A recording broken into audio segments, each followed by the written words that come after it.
As the story goes, the legendary marksman William Tell was forced into a cruel challenge by a corrupt lord. William's son was to be executed unless William could shoot an apple off his head. William succeeded, but let's imagine two variations on the tale. In the first variation, the lord hires a bandit to steal William's trusty crossbow, so he is forced to borrow an inferior one from a peasant. However, the borrowed crossbow isn't adjusted perfectly, and William finds that his practice shots cluster in a tight spread beneath the bullseye. Fortunately, he has time to correct for it before it's too late.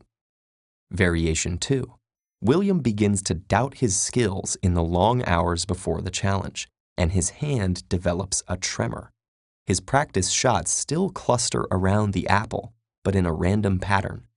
Occasionally, he hits the apple, but with the wobble, there is no guarantee of a bullseye. He must settle his nervous hand and restore the certainty in his aim to save his son. At the heart of these variations are two terms often used interchangeably: accuracy and precision. The distinction between the two is actually critical for many scientific endeavors. Accuracy involves how close you come to the correct result. Your accuracy improves with tools that are calibrated correctly and that you're well trained on. Precision, on the other hand, is how consistently you can get that result using the same method. Your precision improves with more finely incremented tools that require less estimation. The story of the stolen crossbow was one of precision without accuracy. William got the same wrong result each time he fired. The variation with the shaky hand was one of accuracy without precision. William's bolts clustered around the correct result, but without certainty of a bullseye for any given shot. You can probably get away with low accuracy or low precision in everyday tasks, but engineers and researchers often require accuracy on microscopic levels with a high certainty of being right every time. Factories and labs increase precision through better equipment and more detailed procedures. These improvements can be expensive, so managers must decide what the acceptable uncertainty for each project is. However, investments in precision can take us beyond what was previously possible, even as far as Mars. It may surprise you that NASA does not know exactly where their probes are going to touch down on another planet. Predicting where they will land requires extensive calculations, fed by measurements that don't always have a precise answer.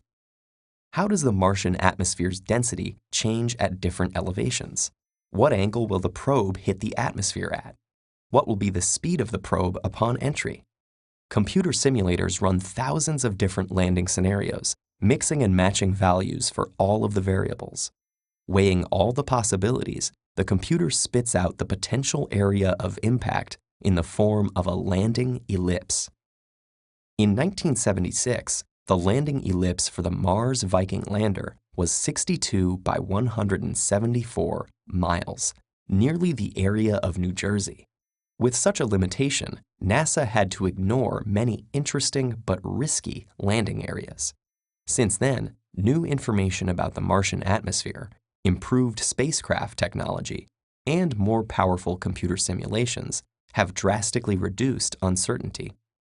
In 2012, the landing ellipse for the Curiosity lander was only 4 miles wide by 12 miles long, an area more than 200 times smaller than Viking's. This allowed NASA to target a specific spot in Gale Crater, a previously unlandable area of high scientific interest. While we ultimately strive for accuracy, precision reflects our certainty of reliably achieving it. With these two principles in mind, we can shoot for the stars and be confident of hitting them every time.